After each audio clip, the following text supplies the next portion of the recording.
Welcome into another edition of Sports Junkies here at RacineSportsZone.com. I'm Steve Sparky Fifer from 105.7 FM, The Fan, co-host of the Wendy's Big Show, weekday afternoons from 2 to 6 on 105.7 FM or AM 1250. Or if you have an HD radio, it's 103.7 Channel 2. And if you have HD radio, you know what I mean. He is Gery Woelfel of the Racine Journal-Times. Let's talk a little pack of football. And the Packers are now officially on a losing streak, now having lost back-to-back games with the Detroit Lions coming up this weekend. And if you listen to The Fan, you realize that the world is ending because the Packers have lost 2 games in a season. You know what? Which blows my mind because I don't remember a lot of people outside of this knucklehead predicting them to go undefeated. Most people were saying 12-4, 11-5. I didn't hear many people saying 16-0, 15-1, and now they lose 2 games and people act like the season is over. They might not win another game now. It's not over. Of course it's not over.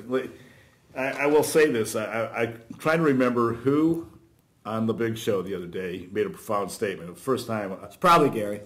He said the NFC sucks. It does. And that's exactly why I thought the Packers had a chance to run the table at 16-0.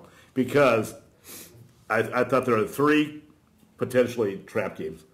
And trap's probably not the wrong word, but 3 games they could lose. Carolina, Denver, and Dallas. Because I think Tony Romo's coming back. Their season's over now. Yeah, I know, but that'll be their pride game. Like, hey, let's salvage the season to beat the Packers. Right. So I thought those 3 teams. But outside of that, who in the NFC is really good? Well, Arizona is a team that's on their schedule that they still have to play, and Arizona's okay, when you say Arizona could win the Super Bowl. Well, I don't know if you could say anybody in the NFC is going to win the Super Bowl. Yeah, exactly. And that's why I like the Packers out. I still like the Packers.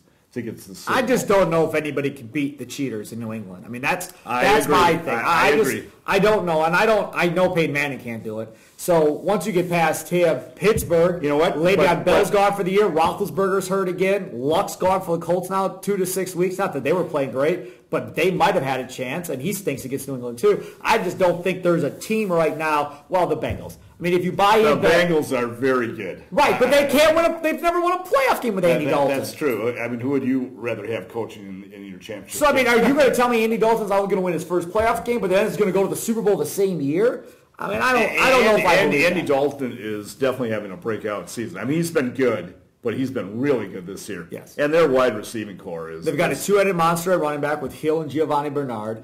They've got wide receivers in A.J. Green, Sanu, and Marvin Jones. A nice tight end in Tyler Eifert. Nice tight end. I think he's the most effective tight end in the red zone in the NFL. Probably. This is a big-time player. Yeah, big-time player. And if he's on a different team, he gets more targets. But because there's so many weapons in Cincinnati, he doesn't get as many. Now, having said all of that, we just went over the weapons in Cincinnati. Yep. New England, you know what they have. They have Gronkowski, they have Blott. Now, Deion Lewis is gone for the year. Their third down scat back that really allowed that passing game to take off. He's gone. But you still have Julian Edelman, a nice possession wide receiver there, right? Then you look at the Green Bay Packers offense. You don't have a potential Pro Bowler at any position right now, not playing like one, outside of Aaron Rodgers. That's it. Your wide receiving core can't seem to get separation on anybody at this point as far as trying to go deep. Okay. Eddie Lacy hasn't played more than 25 snaps in each of the last 3 games. Snaps, not carries. Snaps, meaning he hasn't been on the field more than 25 plays in the last 3 games. Starks is playing well, but they don't give him the ball. So there's a lot of issues going on right now. McCarthy comes out this last Friday on a Packer podcast on their website and says, maybe I gave Tom too much giving him everything. We're going to make an adjustment. So they did make an adjustment this last week. Sure. And they got Alex Van Pelt now involved in the process as well. But Tom's still calling I'll tell you, I thought their game plan for the most part was pretty good. I mean, do you remember that long pass that Rodgers threw? I'm trying to remember who it was for. Was it Adams? I can't remember. I mean, he just overthrew him. I mean, it was a great call at the time. And if Rodgers throws the ball on target like he normally does, that's 6, and who knows what might happen after that. Okay, I got a question for you. Why am I getting so much heat from people for saying that they should have went after Vernon Davis? Okay? I can't tell you how many people thought it was a joke that the Packers even considered. But you don't. But listen to me. Okay. I'm going to try and help you as your friend. I'm going to help you as your friend, okay? Just listen to me. And God knows I need help. So just listen. Okay. You just tell them, we'll see who's right by the end of the year. Okay. We'll see how much of an impact he has in Denver with Manning as his quarterback. We'll see. Okay. Because Rodgers is better than Manning. I mean, 9 out of every 10 people in the NFL will tell you that. Absolutely. Okay, so we're going to put Vernon Davis in Denver, and we're going to see what type of an impact he has. There you go. And if he doesn't have any impact, you Packer fan are right. But if he has a big impact, then me, Gery Woelfel, am right. Or me, Steve Sparky Fifer. Or me, Gery Woelfel. Or Gary Ellerson. Gary Ellerson wanted him. I wanted him. Roy wanted him. Everybody that is in tune with everything wanted him. Thompson is skating again. I mean, this is a team that has a chance to win the Super Bowl. He's going to retire at some point. I mean, it's an absolute joke. But there's no need getting worked up about something you know is not going to happen. Well, I totally agree. The man's not going to go get help. My point is all these people, your cohorts on the morning show, for instance. Chuck and Wicket. Okay. Tell me, if Vernon Davis is good enough for John Elway and the Denver Broncos, who are going... They try to get Joe Thomas at the deadline, too. That would have been unbelievable. They tried. Okay, but again, if Vernon Davis is good enough for John Elway and the Denver Broncos, he's not good enough for the Packers? Are you kidding me? No. And they gave up nothing. Absolutely nothing. Nothing. What did it hurt to try? Gary, when that news came about, Vernon Davis came out. Yeah. Gary Ellerson sits across from me in the studio. Yeah. Okay. Gary Ellerson was like this: "I'm gonna be sick. I'm going to be sick." That's all I kept saying. I'm going to be sick. Yeah. It just wasn't good because again, look, you can like Richard Rodgers if you want. No, I don't want to like. But Richard Rodgers isn't a great football player. No, he's an average football player. Yeah, nice, average, very much so. Average, nice, okay, fine. But he's not going to be special. He's not going to be great. He doesn't have the athletic ability to be that type of player, okay? Now, I realize Vernon Davis has a knee. Vernon Davis is over 30, so we get all worked up and excited. Vernon Davis hasn't played with a quarterback his whole career in San Francisco. Yeah. He hasn't. Yeah. So now you're going to give him a Hall of Fame quarterback to play with. Now, in Denver, he's been with a Hall of Fame quarterback who's on his last leg. Correct. He's even older. Correct. You would have put him with maybe the best quarterback in the NFL. Now, maybe people will disagree over the last 2 weeks, but what was the best quarterback in the NFL possibly in Aaron Rodgers, and you're telling me he couldn't have had a bigger impact than Richard Rodgers? Yeah, you know what absolutely blows me away? Did you see the compensation, though?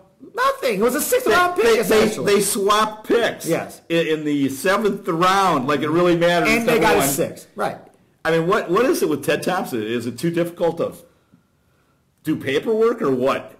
Because, again, Thompson is all about... Unbelievable. But see, this is the thing. It's not like... And we're totally off topic here. But it's not like you trade a 1 for Vernon Davis to rent him for the rest of the year. Exactly. Denver didn't trade a 1 to rent him. They traded like a 6 to rent him. Yeah.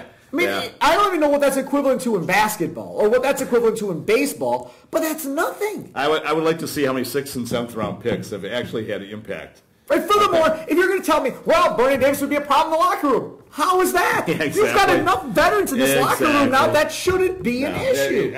I'm sorry.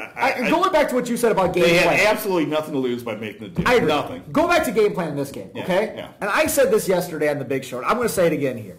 What they should do, and McCarthy he makes me laugh every time he talks lately. Oh, go back to 1989, doing the same. You're not doing anything close to what people were doing in 1989. Right. The split back set, the pro formation that they used to run with Rathman and Craig in San Francisco, why can't you run that with Starks and Lacey? Or with Starks and Ripkowski, or Starks and Kuhn? You can't run that? Now you've got 2 running options. And here's another thing. Remember back in the day, the running back would just float out to the flat, right? So if Fire's in trouble, there's Edgar Bennett. Who's that guy in Green Bay now? Do you have any running backs? Rodgers is in trouble. He has nowhere to go. Instead, you know what? Here's another one. You're going over the speed limit. Slow down. I got some more. Here's another one. Remember the slant that Jerry Rice used to catch? Yes. And then break and go upfield? Yes. Jerry Rice wasn't beating people 50 yards downfield. Mm-hmm. He was taking short plays and going upfield. It was about yards after the catch. Correct. That's what it was. Correct. What's it now for Green Bay? Shuck it 30 yards and see if our guy can beat him. And if they can't, Aaron dances and looks around and dances and looks around. What do I do? That's what it is. This is another They need to change how they run this offense. Jordy Nelson isn't in this offense right now. You need to go back to more of the pure principles of what Bill Walsh and Mike Holmgren put together for this offense and get away from the Mike McCarthy, Oakland Raiders style big play offense. And use a tight end. Oh, they don't have one. Never mind. No, but even if they had one. Look, Brent Jones wasn't that athletic of a guy. Who's that? Brent Jones for the Niners back in the day. I agree. He wasn't super athletic, but they made use of him. Bubba Franks, not athletic. Okay, I want to throw one thing out at you, and nobody has brought it up. and I have nothing to base this on, okay? Good. So, this will be good. No, I contend Aaron Rodgers is hurt. I had somebody email me that yesterday. I contend. But I don't know. You'll see him go deep every once in a while, but I'll tell you what, there's something wrong there. I don't know. Physically. I don't know if it is or not. Did we know anything about Andrew Luck all these weeks? No. All of a sudden, No, well, he got hurt in this last game. Yeah, the last game. Yeah, that kid came out, obviously. Right. But the rib injury, nobody knew about the last week. And that's the vast majority of players in the NFL. Sure. They don't broadcast their injuries. But I contend he is hurt, and at some point it'll come out. Even if he is hurt, they can change the way they call plays and what they do with this offense to compensate. He's good enough. And that might be why they run more in certain situations where they haven't in the past. They don't run it all. I think they do. Starks had 10 carries in the last game. Yeah. At least he had like 3 or 4, whatever it was. Yeah. And he had to fumble, and out he goes. You know what was mind-boggling, though? They had back-to-back run plays on that one series. Did you see that where they went off left tackle? And I'm going, this is so unlike the Packers. Packers used to be in aggressive mode, attack mode. No huddle? Yeah. Gone. Exactly. I haven't seen the no huddle all year. So something's going on there, obviously. He's Gery Woelfel of the Racine Journal-Times. I'm Steve Sparky Fifer. They better beat the Lions. Because if they don't, then they're in trouble. This whole state is just going to lose its mind. We'll talk to you next week here on RacineSportsZone.com.